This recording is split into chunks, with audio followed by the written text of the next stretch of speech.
La noche en que todo cambió comenzó como cualquier otra reunión de viernes en el apartamento de Carlos, ubicado en el piso 15 del edificio Torre Altius. Una estructura moderna pero rodeada de leyendas locales sobre el terreno en el que fue construida.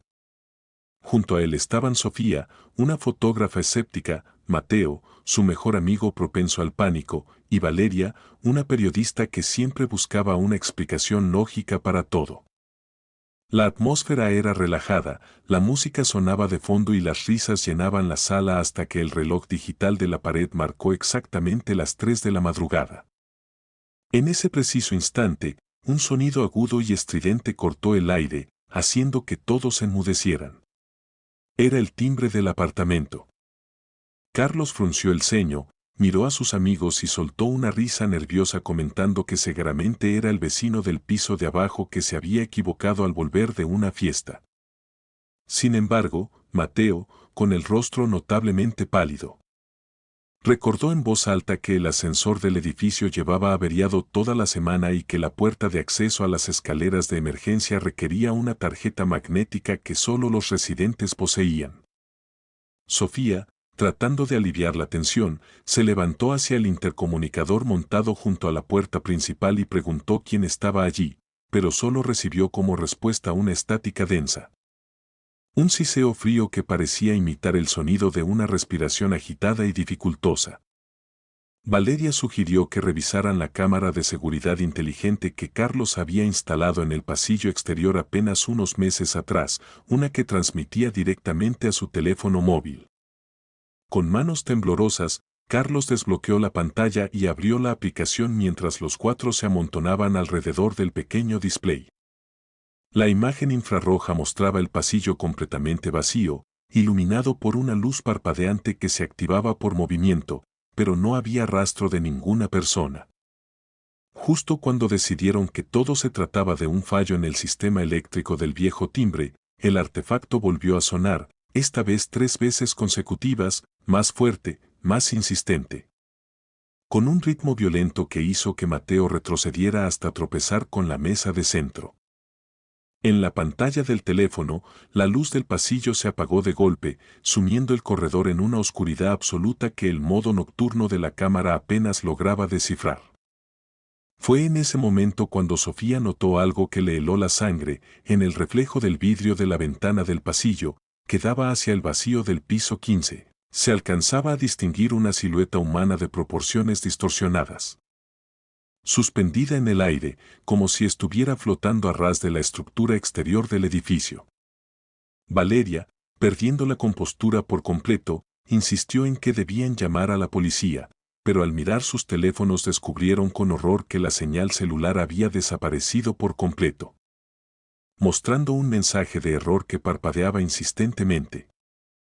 El timbre no dejaba de sonar, transformándose en un repique constante y ensordecedor que parecía vibrar dentro de sus propios cráneos.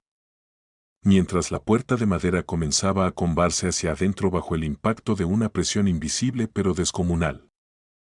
Carlos, llevado por la adrenalina del miedo puro, corrió hacia la cocina y regresó empuñando un cuchillo, colocándose frente al acceso mientras Sofía y Valeria arrastraban el pesado sofá para atrancar la entrada. De repente, el sonido del timbre cesó por completo, instalando un silencio sepulcral que resultaba aún más aterrador que el ruido anterior. A través de la delgada rendija inferior de la puerta, un humo negro y denso, con un olor penetrante a azufre y tierra húmeda, comenzó a filtrarse lentamente, extendiéndose por el suelo de la sala como si tuviera vida propia. Mateo comenzó a hiperventilar, asegurando que escuchaba susurros que pronunciaban sus nombres desde el otro lado de la pared, voces que sonaban exactamente igual a las de sus propios familiares fallecidos. Sofía se acercó lentamente a la mirilla de la puerta, ignorando los gritos de advertencia de Valeria, y al mirar por el pequeño lente, no vio el pasillo, sino un ojo enorme, inyectado en sangre y con la pupila vertical, que la observaba fijamente desde el otro lado. La fotógrafa cayó de espaldas, ahogando un grito, mientras las luces de todo el apartamento comenzaron a parpadear violentamente antes de extinguirse por completo. dejándolos en una penumbra absoluta solo rota por los relámpagos de una tormenta que parecía haberse desatado de la nada en el exterior. Las ventanas del balcón empezaron a vibrar con una fuerza brutal, como si cientos de manos invisibles estuvieran golpeando los cristales desde afuera, a 50 metros de altura sobre el suelo. Carlos gritó que debían mantenerse juntos, pero en la oscuridad, el sonido de unos pasos pesados y descalzos comenzó a resonar no en el pasillo, sino directamente en el pasadizo que conectaba las habitaciones traseras del apartamento. Valeria encendió la linterna de su cámara fotográfica, disparando un destello que iluminó por una fracción de segundo el final del pasillo interno, revelando la figura de una mujer alta, con el rostro cubierto por un cabello largo y empapado, vistiendo ropas antiguas que goteaban un líquido oscuro sobre la alfombra. El terror paralizó al grupo cuando la entidad levantó un brazo esquelético y señaló directamente hacia Mateo, cuya mirada se volvió completamente blanca mientras su cuerpo comenzaba a elevarse unos centímetros del suelo de manera inexplicable. Carlos intentó avanzar para ayudar a su amigo, pero una fuerza de gravedad alterada lo arrojó contra la pared, haciéndole perder el arma y dejándolo sin aliento. El aire en la habitación se volvió tan frío que la respiración de todos comenzó a evaporarse en ráfagas blancas y las paredes del apartamento empezaron a agrietarse, desprendiendo pedazos de concreto como si el edificio entero estuviera colapsando bajo el peso de una presencia maldita. Sofía, buscando desesperadamente una salida, corrió hacia la puerta principal y retiró el pestillo con manos torpes, prefiriendo enfrentar lo que fuera que estuviera en el pasillo antes que morir atrapada en esa sala de pesadilla. Al abrir la puerta, el pasillo del edificio ya no existía, en su lugar, se extendía un abismo negro e infinito salpicado por miles de luces rojas que parpadeaban como ojos hambrientos en la oscuridad. La mujer del pasillo interior emitió un alarido desgarrador que rompió los vidrios de las ventanas y una ráfaga de viento violenta comenzó a arrastrar todo el mobiliario y a los chicos hacia el vacío de la puerta abierta. Mateo cayó al suelo inconsciente cuando la fuerza lo liberó, mientras Carlos y Valeria se sujetaban con desesperación de los marcos de la cocina para no ser succionados por el vórtice negro.